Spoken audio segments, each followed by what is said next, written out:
Yeah, Rap Radar Podcast, Elliot Wilson. This is B-Dot. B-Dot, what's up, baby? Feeling great. Yo, back in Los Angeles, man. I've been trying to get this guy on the program It's for kind of hard. a very long time, man. It's very rare. Real life Jerry Maguire. The biggest sports agent in the game, man. Rich Paul, how you doing, sir? I'm great, and he has been trying to get me on, but it wasn't all my fault. You know, you guys we messed up. We had to get our business right. You guys are pretty big time as well, so I had to wait my turn. I should have just called glad to be here. I should have just called you back, Rich. You would maybe got my things moving better on our side. Yeah, I can represent you. Hey, you know. But timing is important, and what time better than now, right? 10 years? The timing is 10 years, man. Yo, you got some little Lobos here, man. We need to toast it up real quick. Oh, absolutely. KLUTCH Sports Group in its 10th year. Yeah. Wow. Happy anniversary, I know, right? brother. 10 years. I can't believe it's 10. Me either. That's crazy. So is the hype real, man? Like, what to me, when you look at it, what KLUTCH Sports Group and, you know, Rich Paul, this disruptive person in this space, like how do you look at it now in perspective of like, now you have something so established, right? But at the same time, it still feels like you're constantly shaking the game up. Yeah, I just think that, you know, ultimately people aren't just used to, you know, the black face and leadership, you know, and so that disruption came from a place of what they really wanted to say is he doesn't belong. You don't belong in that position. And I feel the total opposite. And I saw that when I decided to start the company. Many people think, especially from the company that I decided to leave, you know, the excuse is, oh, it was a plan all along. But it wasn't. It wasn't a plan all along. It was just an understanding of what I thought my value was, and it was a misunderstanding of what they thought was important to me, and who had the control, so to speak. And so what I saw in the space was something that didn't exist. And what a lot of people said they wish they had. If you talk to any, you know, athlete of yesterday, guys that spent a lot of time in the league, you know, every time I see those guys, they talk to me about just how important it is for me to be in the role that I'm in, and also for the company to present itself and position itself. You're saying veterans showing that. Veterans, no, absolutely. To position itself the way it has. And, you know, the competition, there's an entitlement from their end because of the business card or the institution or the big office, or the fact that this was our space and you should be working for us, you know? And so there's a constant critique, there's a constant just blatant lies throughout processes of recruiting and things like that, that takes place in specifically my direction. And they'll do anything for an athlete to sign with anyone but me per se. Everybody except Rich Paul. KLUTCH. But you know what? So that still exists as strong as it ever was? Oh yeah. 10 years in. No, that's strong. But you got to remember, 10 years prior, it was this isn't going to last. You know, fad. Not to take him serious. This young guy, hip hop. You know, it's only about LeBron, so to speak. But now we're here in a real way. And you know, we just had our 10th anniversary. We had our second annual retreat. And I said on my IG post, you know, the good thing is it was a great 10 years and you know, we look forward to 10 more great years, right? Just getting better as a company, me getting better as a leader in my role, us doing, because we don't just represent players, we represent their families as well. But in addition to that, I said the bad news is for the haters is we're just getting started. You know? And your company has negotiated like $2 billion in deals. Like, what do you think? Oh, sorry. It's all good. No, it's all good. But regardless of the number, what do you think makes KLUTCH so attractive to athletes? Again, you know, I think the face, right? I think, you know, you always feel good to know that someone understands you.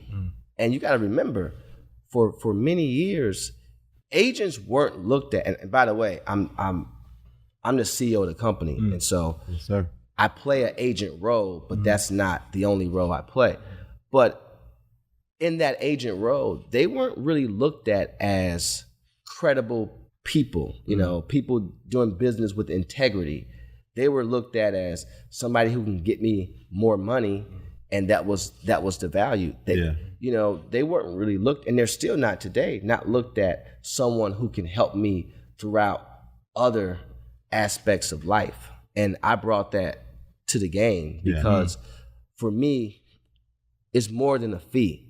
I really give a shit. Like because if I didn't, I wouldn't go to the levels that I go. I wouldn't sit in the fires that I sit in with clients. You know, we've seen it. We've seen the guy in the picture when he's number one and not in the picture, you know, when things go bad. And so, I say in boxing, you see like Don King go from one boxer to hug the guy who just beat the guy. Come in with the guy that was the champ, leave out with the guy that's the new champ. But I never wanted to be that, right? Because this is not something that I started, you know, specifically for $1. That wasn't the case. And the disruption comes from, I think, a focus and the willingness to, you know, make the money, but still continue to build, have a little success, but still continue to keep a focus. And I think that when you're winning, whatever that entails, the focus has to increase, right? You have to get better. I don't do this by myself. I have an unbelievable team of people that come to work every day, and we just try to help each other, hold each other accountable, but also help the client and help their families. And you got to remember too, what they've done to the athlete for so many years is give them everything they want, right? And when I say that, I'm saying give it, whether that's praise, whether that's, oh, you bought this car, you got the first one, that's the first Bentley, it's the only one. That's all sucker stuff, right? That's all short term. It's all short term, but that's what they feel they need to say because the relationship isn't strong, right? You need money. Let me get you that money. Let me get you more money. And on the other side, as parents or as the athlete, the more you give me, in their mind, that's the more I feel like you value who I am. You think my son, or you think I'm the best player because, and this is how the athlete's mindset was trained for so long. But as you and I, as we all know, when you're done playing a sport, that's not the world that we live in. Right? And what that causes you to do, it causes you to build bad habits, right? Just simple things, right? I came in here and I said, you know what? I was probably about a minute behind or 2 minutes behind when I should have been here. That's late. In your book, That's late in my book. And I apologize for that. The first thing I said to you was, I apologize for being a few minutes late. Obviously, sunset is what it is, and you know, whatever the excuse may be. I led with that. Because I have an appreciation for your time and everyone else's time that's here with this specific production. They don't teach the athlete that, right? My thing is, if I text you, you should text me back. Because if you text me and I don't text you back, you have an issue with that. Right? Right, true. But because you feel like you're paying me, I should be waiting on you. But life don't work like that. Right? And when you build a business, because they're all businesses, I have a business too. I have people that work with me that I pay as well. Our time is important, just as important as your time. And so I try to educate and push that. And it don't work for everybody right away. It don't sink in for everybody right away. But you said like, because everyone's so used to people, if you're at a young age viewed as special, people are telling you yes all the time. They're trying to elevate you. All the time. And you know, it's simple things, right, in life. And we learn through experience. We learn through our parents, our grandparents. Just look at a guy's locker, right? If you go into a locker room and the guy's locker is junky, I can almost guarantee their house is the same way. Right? Because it's just the habits. Okay? And I'm going to get to where I'm getting to. So you got those two aspects. Very simple, detailed things. In the event their house is like that, what do you think their business acumen is going to be like? Could be as messy as the room, right? Messy as now, when you say messy, Don't talk to me about I make a lot of money, because I don't really give a shit about that. Right? And we've been tricked with that for so long. That's the trick. Yeah. I make a lot of money. I made you a lot of money. You got a lot of money. Whoop-de-fucking-do, right? We get that part. But what about the other things that it takes to be a great partner? Okay? Because on one hand, you're going to say to me, I want this, and this. But on the other hand, there's things outside of your talent that affects my capabilities to come through for you. And we're a team. We're a team. So this is the conversation that I'm having. Yeah. I don't know what other conversation guys is having with their guys. Yes. But this is the conversation I'm having. And when you're young, sometimes it goes through one ear out the other. It doesn't get to everybody. When you're pitching somebody and I don't really pitch, I don't have nothing to sell, but when you're in front of a family, this is not the sexy conversation. Especially when someone has come in and put up something of your son in front of a BMW or a Benz, and it's like, we got all the cheers. But those deals don't even exist. But you're getting full from that candy. We can get full from candy, or we can get full from, broccolini, a nice piece of Dover sole, and a roasted potato. Yes, sir. 2 different meals, right? But more filling, And so I think that for me, that's what's important to me, and that's why we differentiate. And it was always bigger than the finance part of it. Now, don't get me wrong. I do a job, I want to get paid. But again, going back to the dirty locker, right? There's no way you pay your bills on time in the event you're because and by the way, if you've been told you the best thing since sliced bread and that only, you may not feel like it. Why? I can do it when I get ready. Right. But again, we all have American Express cards. That don't happen. That it don't work like that. Right? And so just trying to help these guys get through the actual playing years and really focus on life and what that entails, because it don't make no sense to make the money if after you done playing, you have all these bad habits and you don't really know how to live, and you don't really have infrastructure in place. And more importantly, you don't have a mindset that allows you to think clearly and be able to identify when I'm doing something that's off kilter, right? We see it all the time, right? And by the way, this helps you choose the right partner, because that's people don't understand. These guys deal with so much, and the only thing the money does is put a Band-Aid over a open wound. And as you know, that thing needs to be stitched up. You can't put a Band-Aid over open. And so that Band-Aid keeps getting ripped off, it opens back up, you put another Band-Aid on. That's the life. That's their life in a nutshell. And in most cases, most guys that have the dirty locker, the success rate is very low. It don't last. I'm telling you. And most careers are short.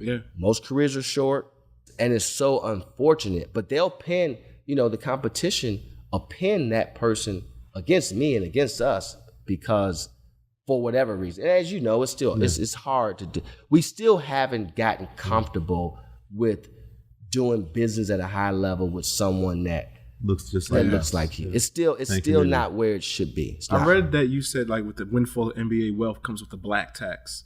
What is that black tax? What does that look like? Well, unfortunately, everyone quits.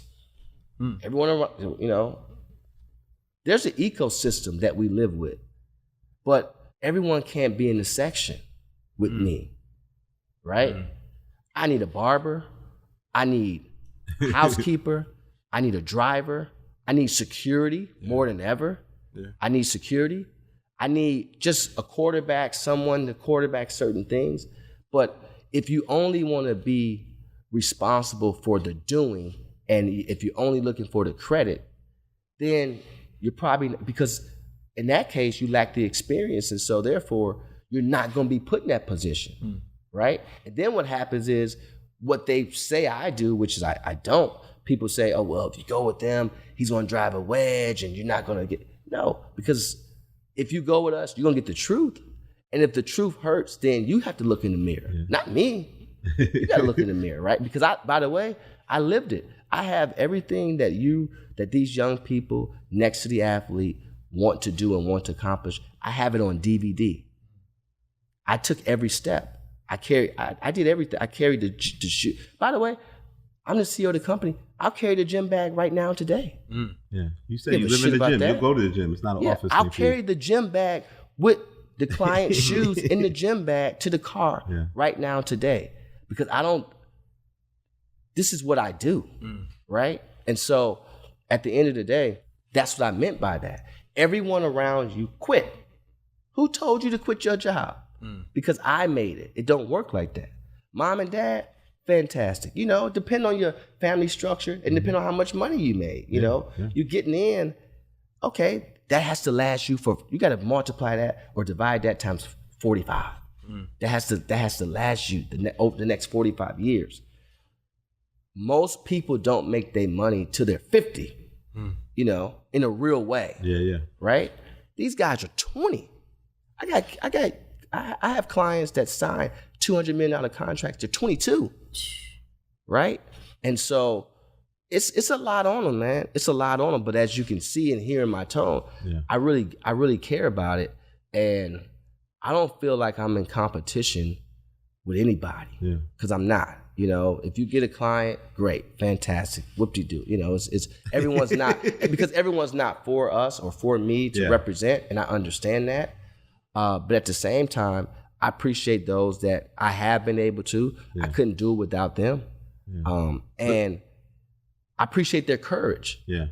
Because it takes that, right? And again, I said it in the Instagram post. I said, you know, the one thing I've learned through all the triumphs and challenges and wins and whatever, losses, whatever you want to call it, I learned that having the number one pick isn't the end all be all. And getting fired isn't the worst thing in the world. And what I meant by that is and I said after that, it's everything in between, that resilience to continue to move forward, because when you work with people, they can wake up on the wrong side of the bed. Anything could take place. You've been around the music business forever. You know how that works. Yes, sir. And so you could do everything right, but because someone close to them is coming from a place of manipulation, and one thing about it, as you know, that survivor's remorse, that heart, that emotion that you feel with somebody connected to you, if they feel like they want to remove you for whatever reason, whether they getting something out of it or someone else is pitching them to get something out of it, I've been through it all. That happens. So you just got to keep going, man. And I tell every young aspiring agent, male and female, I talk to them all. I take the time out to speak to everybody pretty much that approaches me. And I say that to them. It just takes, don't try to get 10 clients, get one. Get one and, you know, do the best job you can for that one, and then build the next. I've been extremely fortunate, and we've been fortunate as a company, but no one gave us anything. No one has given me anything but an opportunity, right? And with that opportunity, it was up to me what I chose to do with that opportunity. So what current players in the league now do you really represent the brand in your mind? We got, of course, LeBron, Draymond, Trey Young. But we have, look, our young core is unbelievable.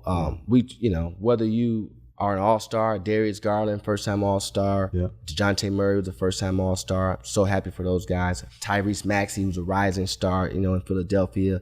Anthony Edwards, who's a rising star. Guys like, again, we talked about Darius Baisley, who Darius Baisley started NIL. He really did. When I did the internship with New Balance with Darius Baisley, that was the beginning of NIL. That expedited the whole NIL process. That expedited, because now there was another option. So you don't want star players not going to university and they can go and work at these different companies that they really need. They really need this more than anything, you know, but they lose the platform to play. But he still went first round, and he got his money, and he got an education in a space that's authentic and organic to what he does. So that was great. We have Colin Sexton, who signed with the Jazz, and Taylor Horton Tucker, who's with the Jazz. We have 4 guys on the Jazz, Jared Vanderbilt, a couple other guys. But, Jordan Clarkson, you see him, he's leading the Lululemon campaign now, which was different. Yeah. First and only athlete to do that. But we have a ton, Yusuf Nurkic, who's in Portland, and just a great guy, Obviously he's European, and it took courage for him. If you could have saw some of the messages he got when he was choosing, he couldn't believe it. Yeah. He could not believe it. And I had to explain to him, this is what it is, man. This is true real. Racial undertones. It gets nasty. It gets nasty. Oh, it gets nasty. And you're known for keeping it clean. You don't talk down on these people. You don't speak their name. You just take it. Because I come from a place where there's consequences for doing that. 100%. Right? And so I know what that's like. So I don't need to go there, but I also know what that's like. I come from that world where, there's consequences. Yeah. They don't come from that. And again, which is why I don't respect it, anonymous quotes and things like that. Yeah, when they did the anonymous article, people ask me like, how do you feel? I don't feel nothing. It's anonymous. Yeah. Right? I'm a man at the end of the day. If I have something to say, I'm on the record. Yeah. I'm birthed from that. One thing about growing up on the east side of Cleveland, the Glenville area, or any area in Cleveland, I'm from the Glenville area, but any place in Cleveland, you're going to have to show it. Right. You're going to have to show it. I don't care how high up on the totem pole you are, there's going to come a time you're going to have to show it. And so I don't really play with that, I'm proud of what I've been able to accomplish. I'm proud of what we've been able to accomplish as a company, and then my mind is so focused on just the elevation. Again, not just being an agent, starting out the trunk of my car to building a business, like you said. Yeah. And the numbers are the numbers. But what I look at, again, I was more impressed with the character of people that we've been able to hire. Yeah. My partner and CEO of the company, she started with me, Fair Left. She, we talk about this all the time. Just being 2 people trying to figure this thing out. What's her name again? Farrah. Her name is Farrah. Mm-hmm. And, you see Georgia here with me today. Yeah. And just a number of people, I was able to bring on a guy named Omar Wilkes, whose dad is, Jamal Wilkes. Mm-hmm. And, he came from another place and it was just different for him. But he was also like, man, I really appreciate this because I only knew one aspect of it. And so we've been able to build a great business, but I'm not stopping there. My mind, as continues to work. So I have a lot of things that I want to do just from a business perspective, but it's not away from the business. It's organic and authentic to the business, and it's inclusive, right? And so we're continuing to grow the team.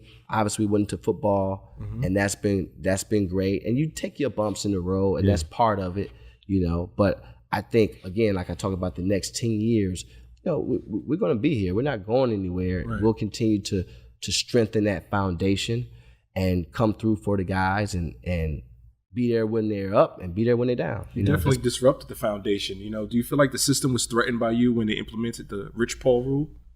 Oh, yeah. But that's your own rule, Rich. but you know what? Again, people talk about that all the time. As much as it was about me, it was more so, okay, one slipped through the cracks. We got to worry about the other 100. So I felt like that was about that. That was a discouraging position that they were trying to put people in. And again, you can be from the best institution in the world and not be great in this business, right? Because you can be book smart and not have people skills. True. Mm-hmm. There's no books here. There's no Ernest Hemingway going on right here. You have to have intuition. You have to have people skills. You have to be able to align with someone that they respect you enough to pick up the phone. Some people have the trinkets that they dangle. Some people have respect, just eye contact. Yeah. So, speaking of book, you got one coming out, man. Yeah. Rocklet 101? Yeah, Jay, it was weird because I was going through just picking, the publisher or whatnot, and I happened to see it on Twitter. So I called Jay. I'm like, yo, like, what's going on here? You start. He was like, oh, I didn't even know. I said, listen, you had to step up if you want my book because I'm down the road, so I can't just discard what my team has worked on. Gotcha. But I'll give you the opportunity. We family. Oh, so you already had it fully in play. Oh yeah, I was all the way down the road for sure. Yeah, but to Ho's credit, he's like, let me call you back. Got competitive. Yeah, they called me back, and he was like, I'm stepping up, and that's how it's supposed to go, right? That's what we get in these positions for. Yeah. And so you got to try to keep leading by example. When you can work with your people, work with them, especially if they're capable of doing the job. And so I think oftentimes people get it construed in terms of, oh man, you got on, you should put me on. No, I got on, you should put yourself in a position where you're capable of being put on. That way, when I do give you an opportunity, we both look good, right? You can partner up. Yeah, and so I think that, again, we just have to continue to fight the power, And the name of Chuck D. The name of the book is called Lucky Me, which is a JayZ song. You said his music was a soundtrack of your life. Yeah, it's my favorite. Lucky Me is probably my favorite JayZ song. And I talk about that all the time. And so, when you're on that other side, man, and coming from, again, my environment was when you step off the porch, you're in the fire. Yeah. And so these young kids today, and when I was growing up, there's no ways to life, right? There's no app you can go to and guide you properly throughout life. A lot of it we got through, me, I was lucky enough to have my dad. And the Lucky Me title is a double entendre, because I was lucky in a lot of ways, then I was not so lucky. And then in some ways I created my own luck. And so I just, that stuck with me. And then, but the book it's not a puff piece. I think it's going to hit home for a lot of people, regardless, what ethnic background you're from or how you grew up per se. I think you're going to, we've probably about 75% done. Okay. That's great. But is there a writer you're working with on the project? Yeah. His name is Jesse Washington. Oh yeah, I know Jesse. Yeah, yes, Jesse. Sir. Yeah, Shout out Jesse. Yes, and he's doing an unbelievable job, man. He really is, and he gets it out of you, And he's making me relive some moments that was probably a little traumatizing for me, but it's been therapeutic to get it out as well. Yeah, and so I'm excited about that, and I just always want to continue to. It's about the youth at this point, We've come a long way. I've been able to come a long way. Again, just talking earlier, I never dreamed of being able to sit on boards. I didn't even know what that was He's like. got board meeting later today. Be that little board meeting. Guy. And being on the board of, when I partnered with UTA and them coming back and being on the board of UTA, the first thing I talked to them about, I said, I just don't want to be on the board because I'm black. Yeah. And I talked to the partners about that, and they were like, no, we need you on the board. We need not just diversity in terms of skin color, we need diversity in terms of how people think. We're trying to continue to grow the business, and you've been able to do something that most people cannot do. Yeah. A lot of creative POV on things. Yeah. There's certain people born on third, and I don't judge, but it's easier to get home from third. There's certain people that knew somebody that knew somebody that knew somebody, and you may have known somebody, but most people stop at the section of the club. They don't really get past that aspect of it because you lust for things that you think are cool versus really sacrificing and not being in those cool moments to actually build something. I was going to say, growing up in Glenville section of Cleveland, what were you listening to back in those days? Oh, man, one thing about me, I listen to everything. And Cleveland if you can break a record in Cleveland, you're on your way. That's a tough crowd. No, I mean, just ask JayZ, ask anybody in the music business. Bone Thugs made it.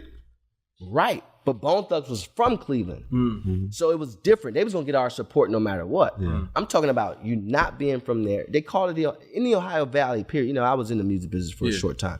You know, I'm so connected to it. But I listened to everything from, obviously, you know, you hear the Jay, the Nas, the Biggies, the Mobb Deeps. But we listen to guys like Mac Mall. We listen to guys like Brother Lynch Hung, you know, E40. Right.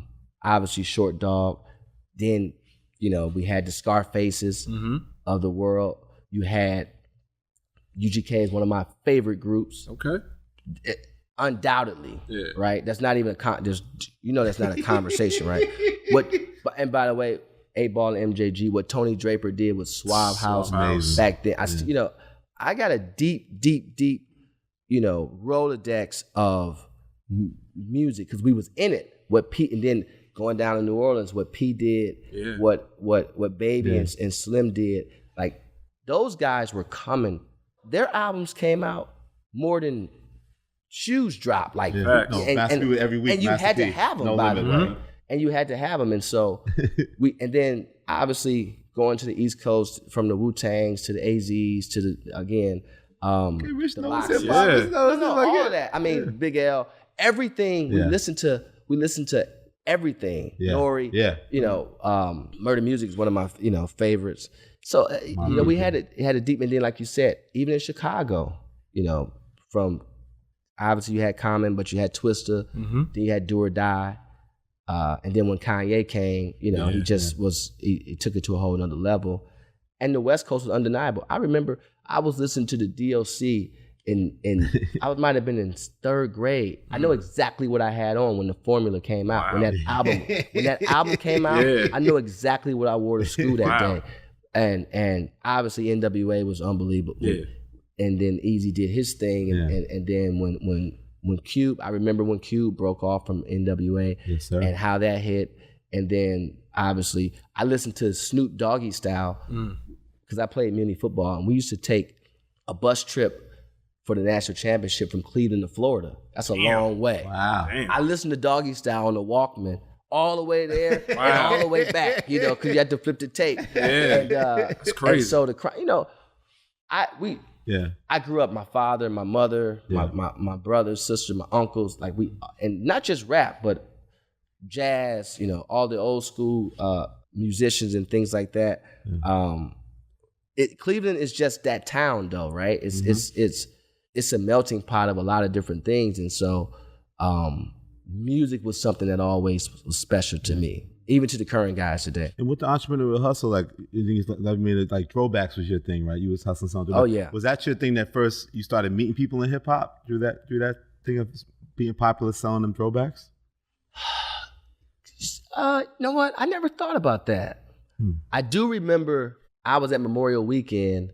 This might have been 2002, and I ran into Puff, and him and I had the same Rams jersey on, and he looking at me, and you know he's looking my way. Let me just rephrase that. He's looking my way, and I'm looking his way. Playboy. Yeah, but you know, and we was actually in there with E40 them that night. I talked to 40 about this not too long ago at Draymond's wedding, but during that time, my man Alex, who is down in Atlanta, you know, does all the AG Entertainment.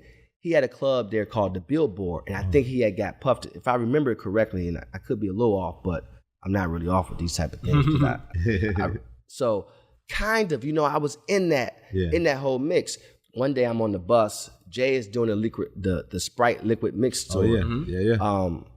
And we in Camden, and Jay pulls the bus over for us to get on the bus. Me, Mav, Randy, Brown. He pulls the bus over for us to get on the bus so we can roll in with him. And that night, I got pictures of this, I want to say. Pharrell was on the bus this night too. Okay, yep. And he had on the West Indy Air Force One, I had on the West Indies too. And I had on like a Oakland A's. So you had that dynamic. Then obviously once we start really going up and see Jay all the time, you ran into everybody pretty much, and we was in there with Young Guns and Beans. How much of an influence was that, like on the business front, to see what Jay was doing with Rockefeller and then Roc Nation to you and Mav and Brian, like it's a business aspect of getting in the game? Well, we always pay homage to Hov because it was just, again, by example. Yeah. When you I always say one thing about sports, there's no way you should come out of sports and not be better. And not on the court, sports intersects from a place of business with the most affluent people in the world, right? You got owners, you got superstar athletes, you got television networks, CEOs, CMOs of major brands. Yeah. How could you not come out of this better? The only way you don't come out of this better is if you continue to do what? Eat the ego, right? Most guys get full off ego. And when you're full off ego, all you see is you. You don't like to be in rooms if it ain't about you. If it ain't about you, right? And that's so backwards. And so I remember going to Hov's house and Rembrandts and things that he talked about and said. And funny story, I remember asking Jay one day, he had an Audemars, had a leather band on it. And back then everyone was into the iced out thing. And I asked him, I said, Jay, Hold, let me buy that watch from you. He looked at me like, because I looked 15. Yeah. I'm like, I'm serious. Got some paper. But if you know him, he's not really selling anything. But we just, one thing about us, we were always observant. Yeah. In different ways. We all have different ways of being. Prime Ave, you, Randy, being observant and different. And we were never so into ourselves not to say to somebody, yo, man, that's a nice shirt, or let me find out what about was this. that like. And as much, this was students, but this is years before Rock Nation wasn't even a thought. When this was, we was there with Rockefeller. Yes, sir. And I get on Jay about giving out these Rockefeller. It's just a whole nother story. That's on that too. That's a whole nother conversation we'll have. We have it. That's his own podcast. We have it on our text. I'm glad you're doing that. Yeah, Thank you, Rich. You gotta relax a little bit there, but we learned, just along the way. It was, you learn from everybody, right? You learn, we was around guys like Stout. We was around at that point, being able to be around guys like Puff, being able to be around guys like Jimmy, but also as much as that, being welcomed by guys like Lynn Merritt, who was a big time exec at Nike, just retired at that time. Older generation. And then just the older guys from my neighborhood, they don't give you a day off, right? Because they know that a day off can mean your life in a lot of instances. And so you always had to. So I come from that. And again, I don't know anything else. And I'm unapologetic about it because, you live long enough. My dad used to always say, just keep living, son. You live long enough, you start to see things. And so I'm going to miss some people, but we were able to learn a lot from a lot of different people. And you should, right? This whole idea of I did it myself, not really, in terms of, I understand what that means and why some people say that. And you yourself have to have the drive. You have to get up and put forth the effort to want to be better. No one's entirely self-made. That is doing it yourself. But no one's entirely self-made because it takes team, it takes allies, it takes accomplices. It takes different things. But being around in that environment, you also learn what not to do, which is in a lot of ways more important. Definitely. I knew for a fact, if I'm going to see Ho, I'm by myself. Yeah. He's in the back of a Maybach. It's one seat. Right. You know what I'm saying? And then your boy knocking on the window.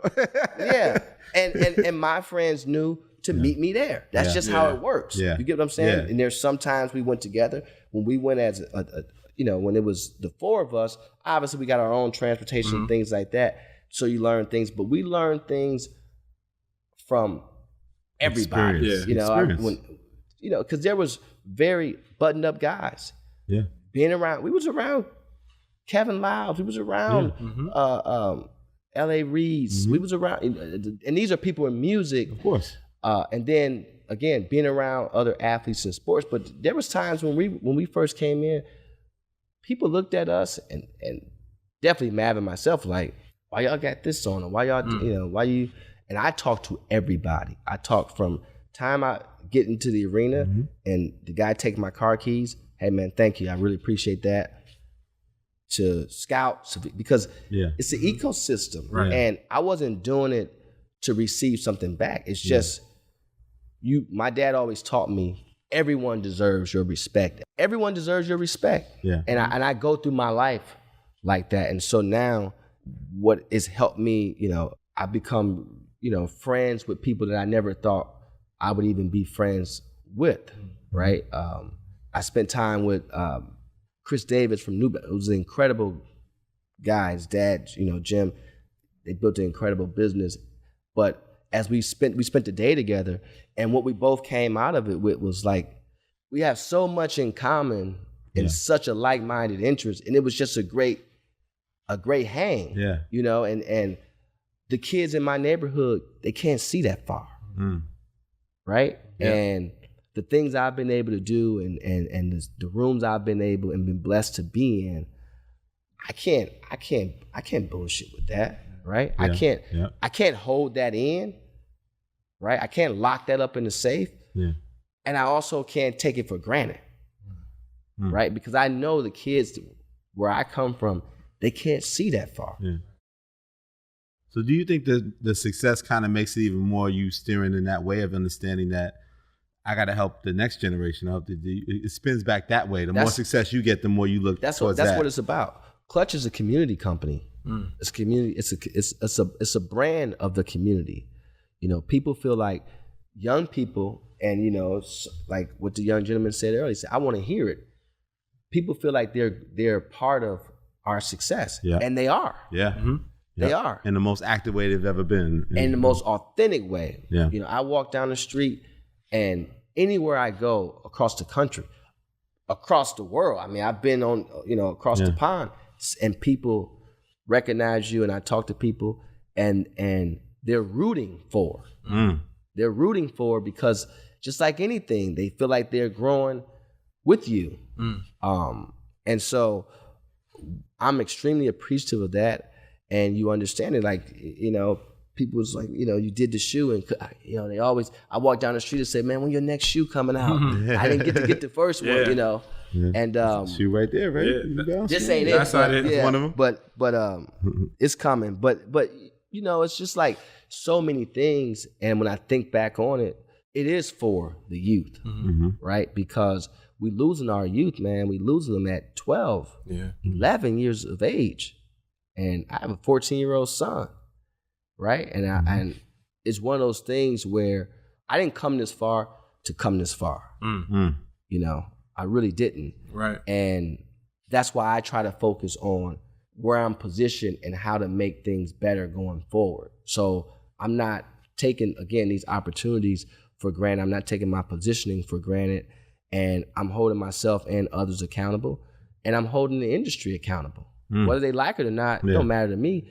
But again, if you're going to do it right. Because I can't represent every player. That's impossible, right? But what I can represent is us. And what I can represent is integrity and morality and accountability. Yeah. And just being authentic. We got enough fake stuff around us. We don't need. That's the last thing we need more of. You get it represented a lot by these rappers too, man. You getting shouted out on several records. J.Cole on Stick, repping more shooters than Rich Paul's agency. Yeah, Baby, J.Cole, Brent and Baby King. Yeah, they on Lost Souls. Lil Baby said, Brent said, all my niggas balling like Rich Paul. Yeah. Lil Baby said, think I need an agent the way I play it. Call up Rich Paul. Yeah, and again, it's got to be, as a huge hip hop fan, that has to be super amped and inspiring. I'm always amped about that. It's like, because it's one of those things where I used to hear, rappers talk about Mike or talk about LeBron or talk about, and so to hear that, or to talk about, guys that was in the streets that they talked about those guys. And so in my neighborhood, that was part of your bravado. And so to hear that, And those guys are doing it genuinely, you know. Yeah. And those guys, I just talked to Brent the other day. Shout out Again, Brent. I probably talked to Baby. Baby and I talk a lot, you know. Baby, yeah. Yeah, Roddy and I talk. You gonna get him to finish that album, man? You and P, I gotta get y'all to get Little Baby finish his album, man. You know what? I told Baby, don't put the album out until I hear it. So he's actually waiting on me to come. Oh, that's your fault, Rich? Wow. Rich Paul's holding up the Little Baby album, man. Listen, you know, and Cole, you know, I feel like Cole and I, we grew together. What do you think of Cole's hoop dreams, man? He just loves it, right? He loves it. Yeah. But he can play. Yeah. You know, by the way, so can Dirk. It's a lot of, by the way, don't get it twisted. That's a great question. It's a lot of guys that can hoop that are rappers. Okay, what's your top 5? Is there 5 you can co-sign? I don't know if I have a top 5 Cole? because I seen Gilly out there, and you know, Gilly and I, we around the same age, so you put that asterisk with that? Well, he's not gonna play too many games. He's, you know, once you get older, you get can't 10 minutes off the bench. But he can ball. You know, it's people forget. I take it by the cities, right? Guys from Philly can hoop. No, they get guys into from it. Chicago can hoop. LA guys can hoop. Like it's not like a thing. It's they're real. Yeah. You know, Detroit guys growing up, all these places brought hoopers. Yeah. And you better hope no rapper come from Seattle because they definitely gonna be able to hoop. You know, but no, I appreciate those guys, and again, I like to listen. I listen to everything pretty much. And you tell people what to put out, man. You know, you got big credit on this podcast when we had Drake on. And Drake said you was the one who really told him out of that So Far Gone mixtape that best I ever had. That's where you need to put your focus on. It's so funny because Drake and I, again, you know, me and Drake, we got a long history, a relationship that was authentic. Just happened to be, I met Drake at a dinner. I was leaving Polo, the Don, in the studio in Santa Monica. Jay called me, yo, where you at? Meet me at Cut. So I'm running late because I'm leaving, and I'm not living in LA at that time. I don't know. You know, it could take you an hour to get from Santa Monica to Beverly Hills. So I pull up at the Beverly Wilshire, and I'm there, and I'm sitting down, and G. Roberson like, yo, Rich, this family, this, you know, it's Drizzy. And I'm like, oh, so quite naturally, you're sitting across from somebody at table, we start talking or whatever. And long story short, we were going to Toronto a couple weeks later, and he and I just was talking, and I was like, yo, we coming. I'm going to do something with LJ, put you on it. You know, it's your home, whatever. Yeah. Family, whatever. Yeah. That night, we went out. You know, it was I think the Grammy. It was around the Grammy time. Yeah, it's probably Grammy night. Yeah, we went out to the Hollywood Athletic Club, and we was all just hanging. And so he put me with a guy named T-Rex. So T-Rex was his guy. Yeah. And we put these events together, and the team was staying over. So the first night we did an event, it was at a club called 6 Degrees, and we did it private. That ended up being pretty much the So Far Gone album release party. But I want to say, and again, I could be off a little bit, but I think so. But nevertheless, how Drake and I came up with that conversation, he used to pick me up when I landed in Toronto, get to my hotel. Drake would actually come to pick me up. Wow. You know, he had a Porsche truck. He'd actually pick me up, and we're listening to the project. And he liked Uptown with Wayne, and obviously it's Wayne, right? Wayne's a GOAT. Like, of course you want that. Hard. But So Far Gone, I had DJ. The DJ at the time was our DJ, Steph Floss. Floss. Yeah. Shout out to Steph. Shout out Steph. Yeah. And so I said, Steph, play this record and play this record and play. And I said to Drake in this spot, I was like, do you see this reaction, man? Like this thing hit, you know, and it was just undeniable that baby, you're my everything. Like you just couldn't deny that. Yeah. And Drake being Drake, you know, one thing about Drake, he will listen. Yeah. You know, he takes, and he's one of the best to ever do it. Yeah. But he listened, and I wasn't looking for credit. I was just being honest, you know, because that's a pivotal night in his career. Right. Yeah, and the thing about it is we became really close, and I never forget, Brandon Weems was at the University of Kentucky, and he called me and was like, man, we need somebody for March Madness. And I was like, you should get Drake. And he was like, what is it? I'm like, yeah. And so I put him with G. Roberson. And remember Kanye directed the video. Yeah, right? Yes, sir. And so Drake ended up doing the Midnight Madness for Kentucky. And that started that whole relationship with Kentucky. And then yes, sir. And then we started going to Toronto, and then brought, Drake. And at that time, it was just Nico, Future, Drake, T-Rex, and maybe a few other guys. But that's who I knew in the camp. Oliver, Chubb shortly Oliver there. Oliver, I think, obviously 40. 40, yeah. And I met Boy Wonder at this place called the Remix Project, and I never forget, we were doing a commercial for LeBron, and I was like, "Yo, get me some beats because, we're trying to figure this commercial out." And he did that. And, it's just when we talk about all these things, just putting together these different dynamics, it's just funny that I'm starting to think about things more. We did the Walk in My Shoes commercial with LeBron, and Nike had wanted to use somebody, and I end up calling Mike Will. And I was like, no, we should use Mike Will. He was hot they at was that like, time. who the He was hell is fortunate Mike at that Will? time, right? This was like 2010. Yeah. They were like, who the hell is Mike Will? And I'm like, no, Mike Mike Will. Yeah. And my man Chubby down in Atlanta had him call me, put me on the phone with Mike Will, and I was like, yo, I want to use you for this commercial for LeBron. And he had ended up doing this beat and got Sam Hook to write the hook on it. And he was like, man, who should I get to put on this hook? And I was like, John Legend's from Ohio. It all makes sense. So he went and got John Legend. I don't know if you've ever seen this commercial. No. It's called Walk in My Shoes. But the music behind it is produced by Mike Will and John Legend's on it. So those, from the Drakes to that type of stuff, you just always...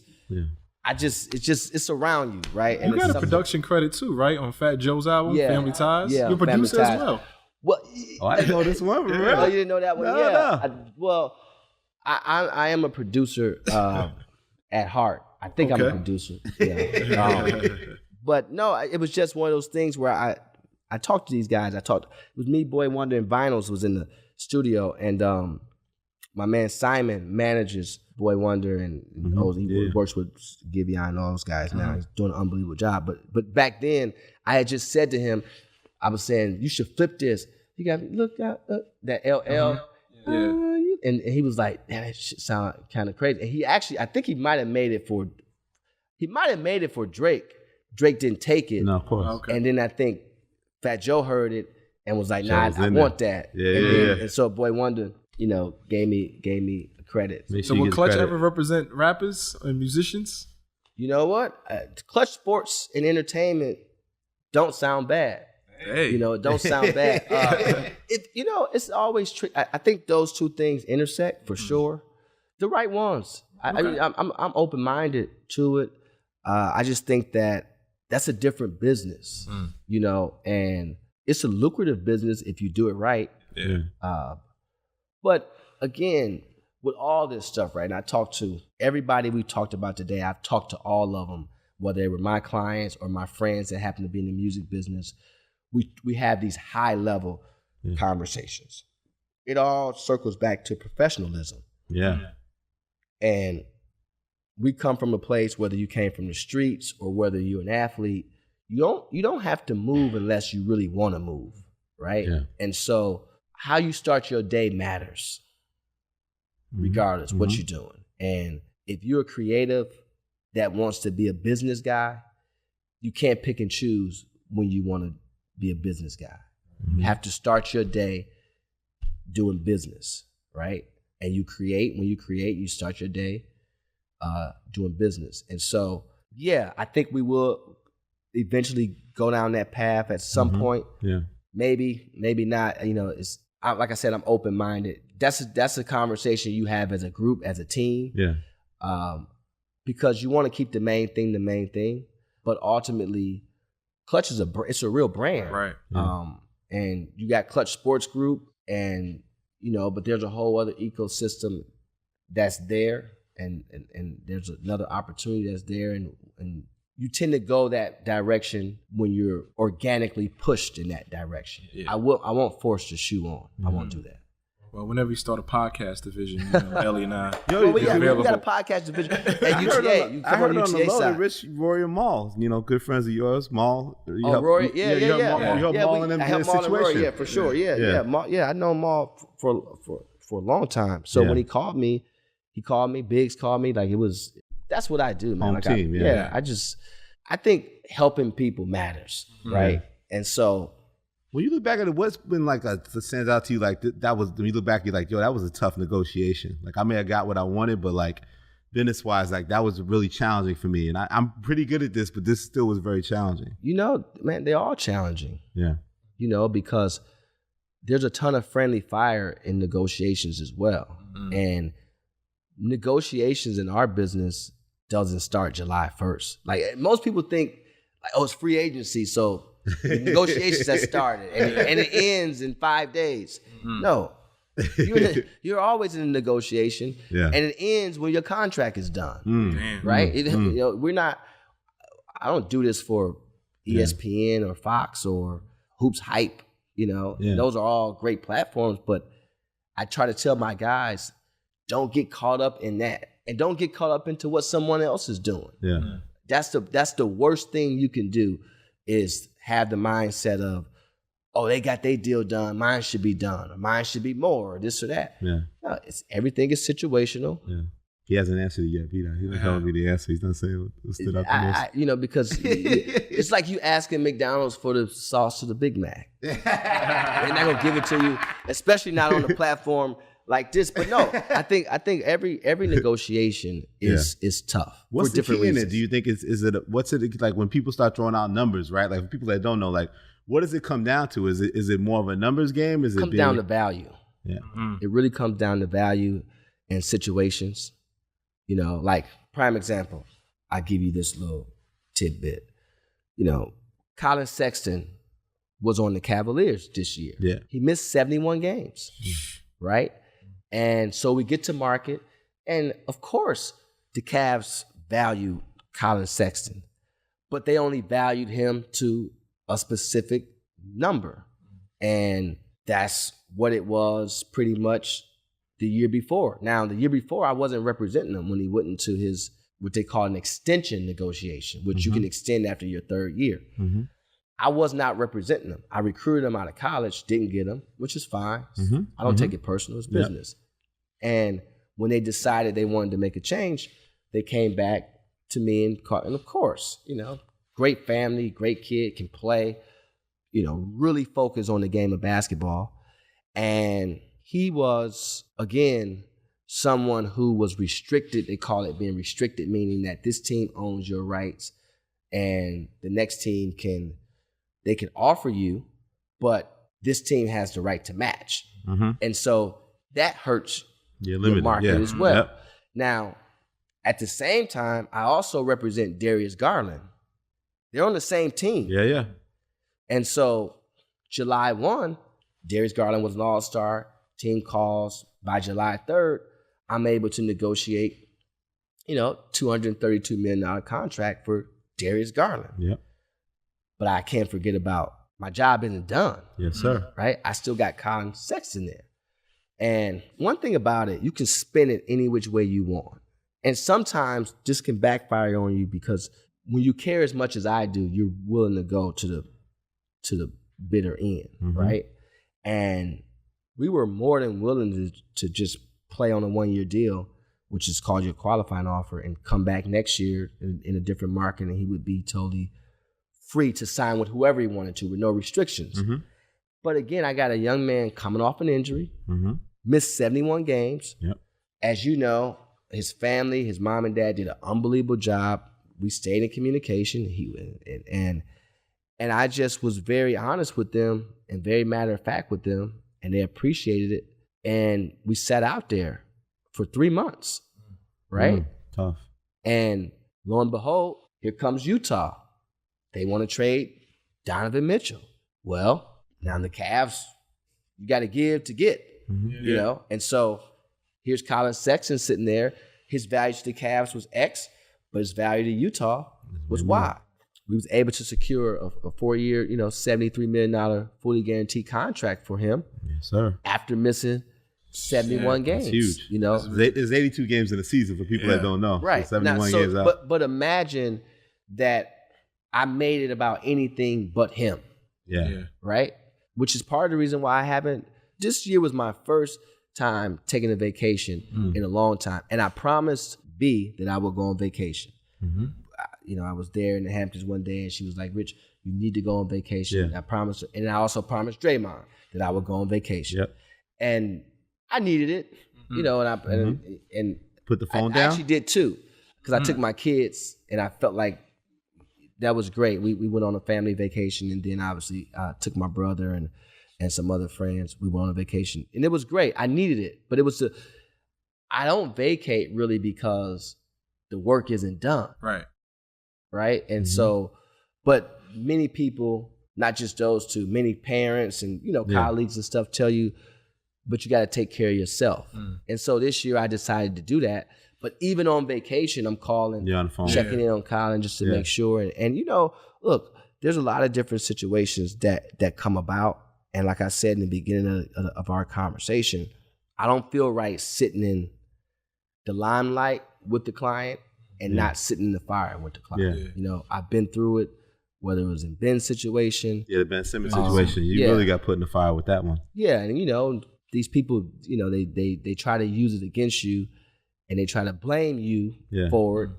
In that case, they fully blamed you in a sense. Yeah, right? And it's fine. You sit in that seat, it's fine. Yeah. But what I'm saying is the competition, they lead with that to parents. This is the stuff that weirdo stuff. But this is the stuff that I'm just not cut like that. But this is some of the stuff that happens, right? It's just a lot. But nevertheless, I'm fine with that. Yeah. Because again, I was when he went number 1, I was in that green room. Right. Yeah. Right. And I had that photo out. That was huge. So that comes with it. You don't get to pick and choose. Yes. And so I was gonna say you stay in the fire with John Wall as well. Yeah, same thing. And in that case, I had one team that didn't want a guy to play, and I had another team that wanted a guy to play. It's just but again, those are all circumstances. And one thing you have to realize is you're dealing with people. These are individuals you're dealing with. These it's a lot that they have to endure. And it's easy for me to deflect the responsibility or the accountability or whatever. Yeah. And when you're in the foxhole, you're in the foxhole. Yeah. And look at these guys now. John's in a different situation. Ben's in a different situation.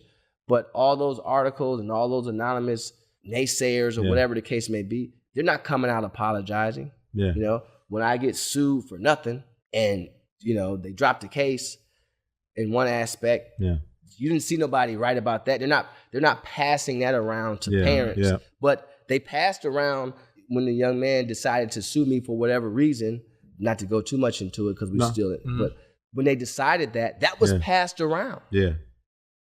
I was talking to Zach LaVine, and he came on last summer, and him and I, we just had a conversation, and it was a great conversation. And at the end of that conversation, he said to me, man, I learned more in 30 minutes than I learned in 7 years. Wow. And that resonated, with me from a place of just being authentic. It wasn't no pitch or no sell. And honestly, just keeping it all the way a buck, I don't push guys to fire anybody. I would tell, that's not my MO. I don't need that, right? And so I'm playing a different game. Yeah. We're playing a different game as a company. I'm playing a different game as the CEO of the company and as someone who, for part of my day, I play the agent role. And my clients, they know that. Yeah. They know that. You came up under CAA, but I read you felt like you learned nothing there.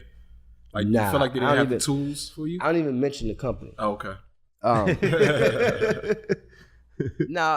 jokes. It's just like, again, it's not a competitive thing because that's a big company. It's not just sports. And so at the level I'm at now, you're doing business across all platforms. Yeah. But what I meant by that was there was no real plan for me in the sport. I'm talking about strictly sports because there's people that you work with or see out, and despite where you work, I'm not in the streets anymore, right? So I don't have this animosity because you're from somewhere and I'm from somewhere else. I'm off that. But what I'm on is the facts, and the facts is I learned more what not to do than what to do. And what I did learn is people try to suppress and discourage. And in one aspect, we're giving you an opportunity, but this opportunity comes with a seatbelt. We're giving you an opportunity, but this opportunity comes with a seatbelt. Right. And this opportunity doesn't come with a driver's seat. This opportunity, this car don't even have a driver's seat. And so that's that thing of when I talk about no plan, it's easy to hire. I know why you hired me. You hired me because on one instance, there could be some things going on or whatnot, and that you find opportunity. You know what? But we can help them. Part of it is, okay, we can help them. But then it became, but he's moving too fast. Now we got to slow him down, right? And it's like, that's not really for me, right? And it was no plan. It wasn't like it was just, we sat in the room and was like, I'm gonna plan to do this. No, it wasn't no plan. I got upset about something and I decided to leave. And the thought was, he's leaving and he'll never make it. That was the thought, because it wasn't an uproar until LeBron left. But it's just so crazy, just how people think. I left. Eric Bledsoe left. Tristan Thompson left. Corey Joseph left. Right? Yeah, that's fine. Before LeBron left. It wasn't an uproar until LeBron left. So I'm mad if anybody leaves, because when I say I'm mad, I'm more so thinking about, okay, what could I have done better? I'm not like mad at the world. I'm mad at what could I have done better. But then I understand, okay, it's business and people decide what they want to decide. So you move on. But I just found that very interesting. And when I look back on it, the thought process was, they can't hurt our business. This guy can. Yes. Right? He makes us look bad. If he leaves. Yeah. And also the reason why these other people came was because of that. Wasn't only because of that, but there's no basketball business without him. Yes, sir. Facts. That he started the basketball business. Because before that, it was a different thing. And so it was fine. And there was guys that called me and was like, yo, I'm coming too. I'm coming. And I can't give y'all everything because some of this in my book. But they didn't know that it was ultimately empowering you. There were some guys like, yo, I'm coming. And then they never came. And they never came because whatever excuse was, I know what it was. It was discouragement, right? Athletes don't like confrontation. I don't know if you guys know that or not. They're not like, and so they'll rather just be like, fuck it, man, I'm good. The game's Tuesday. Then really, then really take that step. And so that's a big step. Yeah. And so, but it was okay. I didn't, like I said, I knew what I set out to do, and I had full confidence. And I started the business not even expecting LeBron. See, many people think like, and by the way, they try to push this narrative within internally, or everybody they can tell that was the whole plan from the beginning. And we wanted them. That's bullshit. Like, that's a lie. That's just a blatant lie.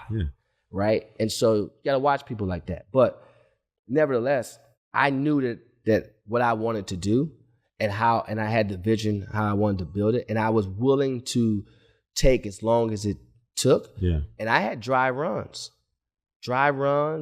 guys not get, I took every lump and bump there is to take, not to mention the pushback. There's still pushback. Do you know there's companies that go to families and say that, I don't like to use the word, but just like, that guy's not that smart. Terrible. It's like, well, what?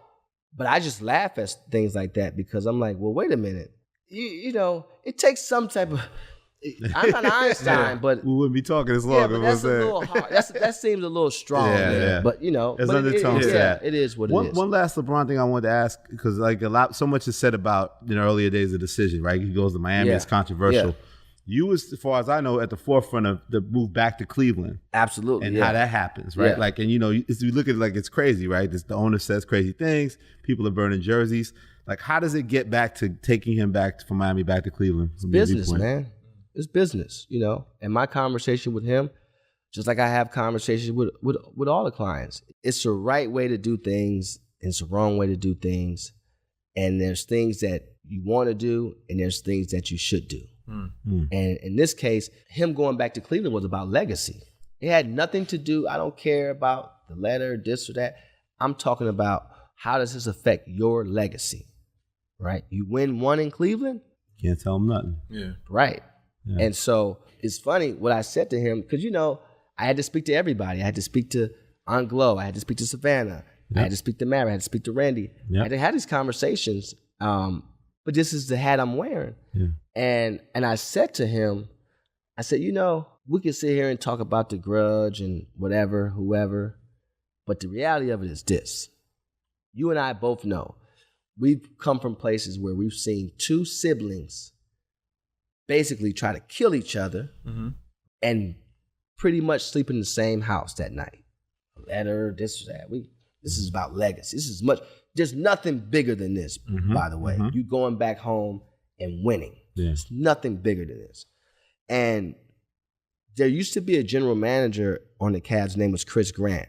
Chris Grant was always believing that there was a chance that he would come back. No one else believed. Wow. He believed. Unfortunately, he was relieved from his job prior to it happening. But he definitely always believed.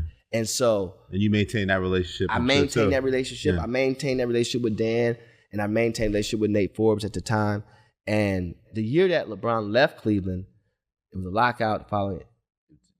They had a terrible year, but then that next draft year, they took Tristan Thompson, who was my client. And everybody was like, you know, because people want to make it out to be what it's not, right? It's business. At the end of the day, it's business. And so for me, it wasn't that hard for me to have that conversation at that time.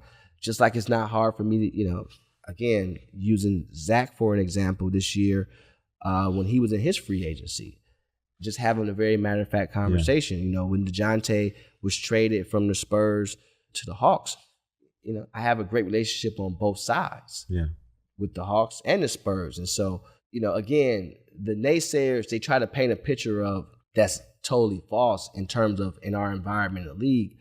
But the relationships that I have at the highest levels, they know. Talk to any owner in the league, they're going to say, yeah, when we speak to Rich, he's very matter of fact. He says whatever he does whatever he says. And you may not like it, how it's done or whatnot, but I don't like a lot of things, you know, that has to be done. I drink a green juice every morning. I don't really like it. But so you're right. I have to do it, you know? And so I just think that for me, it's just always been about the approach. The approach. How did you feel personally when he was able to do it? He did win the chip. He did bring the chip to Cleveland. And think about what happened, you know, being down. Not only did he win, the way he did it, the way he did it. You couldn't write a better way. And so the way I look at this thing, you have an opportunity to work with young men and women now because we have WNBA. Yes, sir. You have an opportunity to work with people, and it's your responsibility because the most important thing someone can give you is their time, right? And so giving me their time and allowing me to be a part of their advisory group, and in most cases on the basketball front, lead that from an advisory perspective, that's not a play thing for me, right? And I'm not advising them to make decisions that's for me. I'm advising them to make decisions that best suits them and their family. This thing flies by, man. It really 10 years, does. sports. It flies by. Their careers fly by. And I try to talk to, you know, we talked about that word professionalism and just being on time. You know, people talk about, you know, a lot of times you get this whole marketing thing now. It's been like that, but now everyone wants marketing. And a lot of these companies just lie to these kids and these families. I don't see it. We're not going to see it, right? You're not just competing with your peers today. I just saw a commercial with the housewives are on a DirecTV commercial, right? Think about That's what wild. brands are doing. It's a different dynamic, and that's good for them. But this whole notion of just because I play a sport and I should have all these marketing opportunities, it's just blatant lie. And our kids have to digest this as business people, right? And then they don't want to address it when they don't see it happening, because by that time the money has come in. So it's a game that they're playing. But I say that to say, okay, even if you want all that, talk to me about how you plan to be a great partner, right? Because there's plenty of people that have partnerships and have had them for multiple years, but they've had them because they're great partners. They're on time. You know, when they call, they pick up the phone. When you call, you know, vice versa. They're responsive about a number of things, and they're just being true pros. And so I try to tell my guy, like, before we even had that conversation, let's get right first. And don't just feel like, again, because I'm the athlete, I can keep somebody waiting for 3 hours. I don't have to call you back. No, you do have to call back. Not only you have to call back, you have to call back in a timely fashion. You should want that, right? You should want to pay people that are doing a job for you. The best business people in the world, their payroll is substantial. Why? Because they want infrastructure. They want what they've been able to build to be protected. That's the whole purpose of it, and continue to grow. And so I think that, again, I tell these guys, you can't just want to be a part of the announcement. You got to be a part of the investment too, right? Because everyone wants a production company. Everyone wants to be the big in sneaker ventures. deal. Everyone wants a big sneaker deal. A sneaker deal. Forget Shoe about deal. it. I'm just saying, but where's the signature shoe business at? How? You know, it's not realistic. I get it, but let's be realistic. Now, can you the guys that have been able to build a business, great. But they'll even tell you, we don't walk around down on Sunset and see people wearing certain signature shoes anymore like we did back in the day where you saw the Very Penny, true. the Griffey, the Jordan, whatever. You've seen that. You don't see that today. It took a long time for us to do this. Thank you, man. We appreciate you, Yes, Rich. sir. No, thank you guys. This is great. Continued Great. success to you in Clutch Sports. And Drink to that. same to you guys. Yeah, Yeah, We'll cheers. drink to that. Yes. Make sure you get your Lobos. Lobos? I'll make sure to Tell see why you guys Lobos is some. But important. yeah. Why Lobos is right? Why is it the right It's one? the new thing. It's the new thing. And we're going to be here. Yes, sir. Sir. Rap Radar Podcast. Yeah. We out.